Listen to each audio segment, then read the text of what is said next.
7 बजे गवर्नर के पास सारे विधायक पहुंच गए। मुंह में लड्डू फूट रहे होंगे। बड़े बड़े वकील किए सुप्रीम कोर्ट ने। सुप्रीम कोर्ट ने कहा कि इन्होंने किया ही गलत है, इनको माफ नहीं किया जा सकता।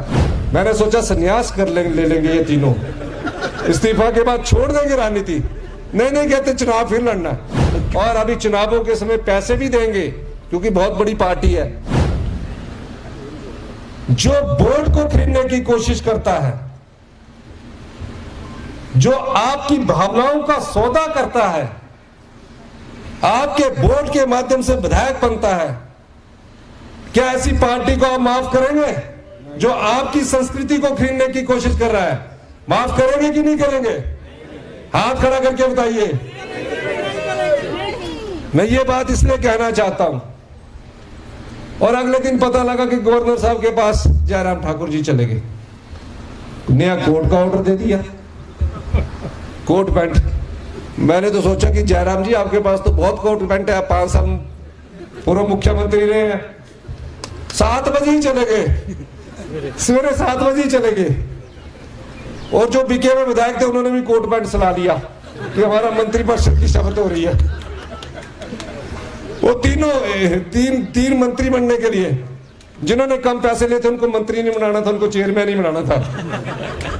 वो चले गए कोर्ट। 7 बजे गवर्नर के पास सारे विधायक पहुंच गए। मुंह में लड्डू फूट रहे होंगे, पर उनको क्या पता, पार्टी से गद्दारी करने वालों के लिए भी कांग्रेस पार्टी ने एक कानून बनाया। घर बैठ गए, डिस्क्वालीफाई हो गए। बड़े बड़े वकील किए सुप्रीम कोर्ट ने। सुप्रीम कोर्ट ने कहा कि इन्होंने किया ही गलत है, इनको माफ नहीं किया जा सकता। फिर फटाफट गए भारतीय जनता पार्टी का कहीं दिल्ली में कार्यालय, पटका पहनकर बैठ गया और बोलते कि हमारी नहीं सुनी जाती थी। उसी बजट में क्या बोल रहे थे, हमारी नहीं सुनी जाती। उसी बजट में मेरी प्रशंसक के पुल बांध रहे थे। इतना अच्छा बजट दिया, बुजुर्गों के सम्मान का बजट दिया, महिलाओं के सम्मान, पुलिस वालों के लिए आपने दिया, और 2 दिन बाद ये बदल गए। एन पटका बांध के उनके राज्यसभा के प्रत्याशी सारे इधर बैठ गए। 6 के 6, 3 तो आजाद थे। ये भी इतिहास में पहली ऐसी घटना है। हमको भी 40 साल हो गए। आजाद प्रत्याशी बैठ के बोल रहे कि हमारा इस्तीफा लो। फिर कोर्ट में जा रहे हैं कि हमारा इस्तीफा लो। होता है ऐसा? वो चाहे कांग्रेस पार्टी है उसका समर्थन कर सकते हैं या भारतीय जनता पार्टी है उसका समर्थन कर सकते हैं। पर ये क्या हुआ कि बोल रहे हमारा इस्तीफा लो जी। मैंने सोचा संन्यास कर ले लेंगे ये तीनों, इस्तीफा के बाद छोड़ देंगे राजनीति। नहीं कहते चुनाव फिर लड़ना। तो क्यों लड़ना है? क्योंकि जनता की भावनाओं से खिलवाड़ करते हो आप लोग। आज हम मुख्यमंत्री है, लेकिन हिमाचल की संस्कृति को बिकने नहीं देंगे। हिमाचल देवी देवताओं की भूमि है, जहां सुबह हम मंदिर में चाहे 1 सेकंड के लिए माथा टेकने जाए, हमेशा बोलते हैं कि अपने ईमान को हम कभी नहीं बेचने देंगे। इन 6 लोगों ने, भारतीय जनता पार्टी ने हिमाचल की राजनीतिक संस्कृति को बिगाड़ा है।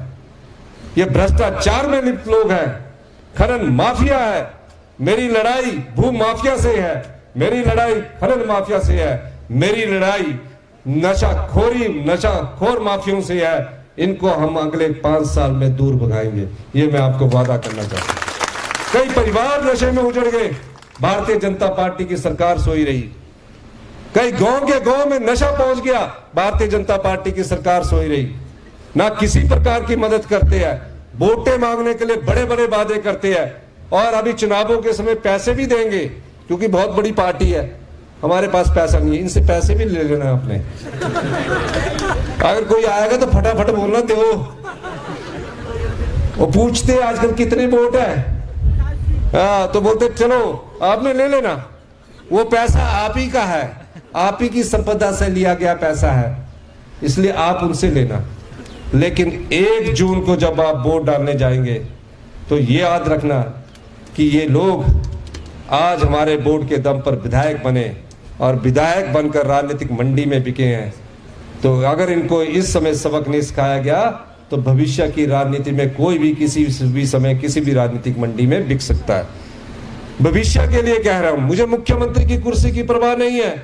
मैं आज इस कुर्सी पर बैठा हूं, 40 साल के लंबे संघर्ष के बाद बैठा हूं। मैं 20 साल से एमएलए हूं, लेकिन मुझे हिमाचल की संस्कृति को बचाना है।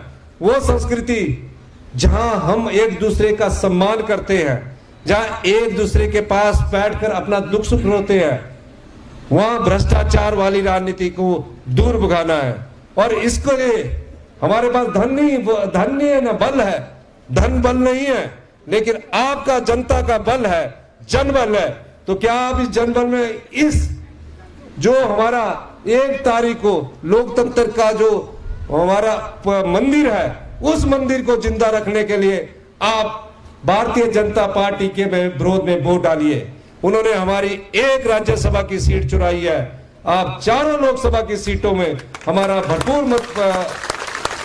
भरपूर समर्थन कीजिए। अपने रिश्तेदारों को बोलिए कि ये चुनाव पार्टी आधारित नहीं है, ये इस लोकतंत्र को जो हथियाने की कुर्सी जो भारतीय जनता पार्टी ने की है, जो जयराम ठाकुर जी को सत्ता की कुर्सी की भूख ज्यादा सता रही है, जिस सत्ता की कुर्सी पर जनता ने उन्हें नकार दिया, उसको नोट के दम पर वो प्राप्त करना चाहता है। ऐसी भारतीय जनता पार्टी को सबक सिखाने का ये समय आया है। तो क्या आप सबक सिखाओगे कि नहीं सिखाओगे? आपसे मैं आश्वासन लेके जाऊं तो वहां भी बोलना अपने रिश्तेदारों को, जहां भी है। 1 राज्यसभा की सीट के लिए 4 लोकसभा की सीटों को जब आप जिताकर भेजोगे, 6 विधानसभा की सीटों को जिताकर भेजोगे, आने वाले समय में कोई ऐसा कृत्य नहीं करेगा। आने वाले समय के लिए ये एक उदाहरण बन जाएगा, और ये उदाहरण पूरे हिंदुस्तान के लिए बन जाएगा कि कोई पैसे के दम पर किसी विधायक को खरीदने की कोई दोबारा हिम्मत नहीं करेगा। इसलिए मैं आपके पास यहाँ आया हूं।